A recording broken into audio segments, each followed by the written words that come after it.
এইহেন ঠাণ্ডাত সাজি কাচিয়ে ওলাই আছোঁ, যাব লৈছোঁ বিশেষ এঠাইলৈ। ভাবিছোঁ আজি আপোনালোককো লগত লৈ যাম, গতিকে পলম নকৰি যাওঁ বলক। তো সাজোন কাচোন কৰি এজনী এজনীকৈ তিনিজনী লগ হ'লোঁ আৰু তাৰপিছত আমি গৈ আছোঁ বিশেষ ঠাইলৈ।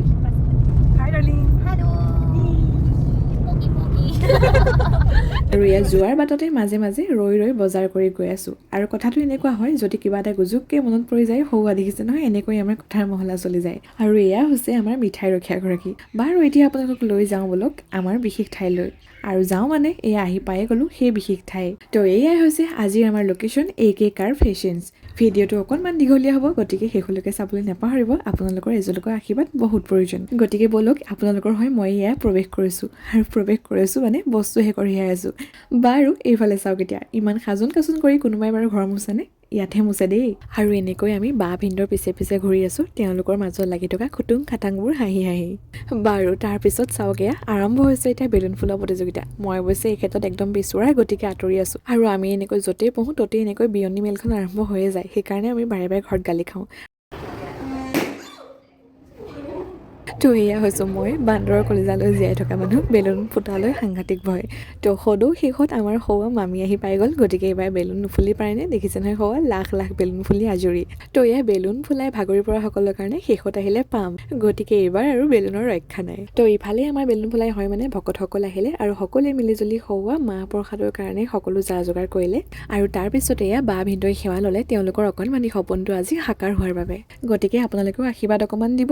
আৰু এয়া মই এনেকৈ চবফালে ভুমুকি মাৰি আছোঁ, মানে এবাৰ বাহিৰলৈ এবাৰ ভিতৰলৈ। তেনেকুৱাতে আকৌ সৌটো চৰাই এটা উৰি গ'ল আৰু এয়া আমাৰ চাহ আহি গ'ল। পিছে আমাৰ চাহ দিয়া মানুহকেইগৰাকী বৰ লাজ দেই, দেখিছে নহয় সৌৱা হাঁহিয়ে থাকে। অৱশ্যে গাখীৰ চাহ দেখি কেমেৰাৰ পিছফালে আমাৰো হাঁহি নোলোৱাকৈ থকা নাই, যিহেতু যলৈকে যাওঁ গাখীৰ চাহ কাপ মেইন। আৰু তাৰপিছতে এয়া প্ৰসাদ খোৱাৰ পাল আহিল, গতিকে সকলোৱে বহি লৈ প্ৰসাদ মুঠি খাই ল'লোঁ। ভিতৰলৈ আহি দেখোঁ আমাৰ পিংকি গাৰ্লে ক্ষীৰ বিলাই আছে, গতিকে পলম নকৰিলোঁ, আমিও সকলোৱে হাতে কামে লাগি গ'লোঁ।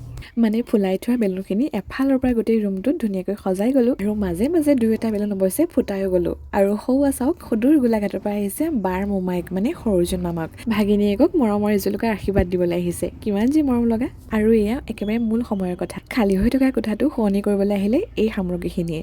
গতিকে আমি সকলোৱে আঠে বেঠে ধুনীয়াকৈ ভিতৰলৈ লৈ গ'লোঁ সামগ্ৰীখিনি। কি কিনো আছে ধৰিব পাৰিছে সামগ্ৰীখিনিৰ ভিতৰত। তো তাৰপাছতে এয়া দোকানৰ প্ৰথম গ্ৰাহক আহিলে, গতিকে বাহঁতে সেৱা শুশ্ৰূষা জনাই সকলোকে আদৰিলে। আৰু ইফালে আমি ভিডিঅ' কৰোঁ মানে ইফালে আকৌ বা লাগি গ'ল নোট কৰিবৰ কাৰণে। একদম বেলেগ এক্সাইটেড আমাৰ গোলাবী গাৰ্ল। তো তাৰপিছতে আমিও পলম নকৰিলোঁ, বা আৰু ভিন্দৰ আটাইকেইজনী ভনীয়েকে মিলি সৌৱা সজাই আছোঁ এনেকৈ দোকানখন। আৰু সেইখিনি সময়ত এনেকুৱা লাগিছিল যেন নতুনকৈ অহা কইনাৰ কোঠাটোহে সজাই আছোঁ। অৱশ্যে কইনাৰ কোঠাৰ দৰেই, যিহেতু বস্তুসমূহ নতুনকৈ আহিছে দোকানলৈ। তাতেই আকৌ মনে মনে কৈ থওঁ, এনেকুৱা এটা দিন খুব সোনকালে আহি আছে তেওঁলোকৰ মাজলৈ। আৰু এয়া আমি ধুনীয়াকৈ সকলো বস্তু সজাই দিলোঁ। আৰু এতিয়া তেওঁলোকৰ মুখে শুনো আহক। এয়া আমাৰ লগত আছে কাৰ ফেশ্বনৰ অ'নাৰ, আমি তেওঁলোকৰ পৰা জানো আহক। আপোনালোকৰ আমাৰ আজি নতুনকৈ আমি কাৰ ফেশ্বন এখন কাৰ শ্বপ অ'পেনিং কৰিছোঁ। বুঢ়ীগাং বাইপাছৰ ওচৰতে আমাৰ দোকানখন অ'পেনিং কৰিছোঁ। সকলো ৰাইজক আমাৰ দোকানখনত আহি এপাক আশীৰ্বাদ কৰিবলৈ আহ্বান জনাওঁ। সকলো বস্তু পাব ইয়াত, আপোনালোকে যি বিচাৰে, আপোনালোকৰ যেনেকুৱা পচন্দ হয় আপোনালোকে সকলো বস্তু ইয়াত পাব। কোন জেগা? বুঢ়ীগাং বাইপাছ নিয়াৰ দনিপল। তো এয়াই হৈছে আমাৰ বা আৰু ভিন্দৰ সাকাৰ হোৱা সপোনটোৰ এখোজ। এই খোজ কিন্তু বৰ বিশেষ, কাৰণটো কিন্তু আপোনালোকে জানিও বৰ ভাল পাব। মানে আগন্তুক দিনত তেওঁলোকৰ যুগ্ম জীৱনৰ পাতনি মেলাৰ পাক মুহূৰ্তত এনেকৈ নিজক স্বাৱলম্বী কৰাৰ কাৰণে এখোজ লৈছে। গতিকে সঁচাকৈ কিমান বিশেষ ভাবিয়ে ভাল লাগিছে। যিহেতু বৰ্তমান সময়ত চাকৰিমুখী প্ৰৱণতাই আমাক বৰকৈ বেৰি ধৰিছে। এফালে আমাৰ দায়িত্ব কৰ্তব্য, আনফালে আমাৰ সপোনবোৰ। গতিকে এনে এটা পৰিস্থিতিত পৰি নাথাকি তেওঁলোকে নিজেই নিজক স্বাৱলম্বী কৰাৰ কাৰণে এই পদক্ষেপ লৈছে। গতিকে মই ভাবোঁ এনেকুৱা এটা পদক্ষেপ আমাৰ নৱপ্ৰজন্মৰ কাৰণে আদৰ্শনীয় হৈ ৰ'ব।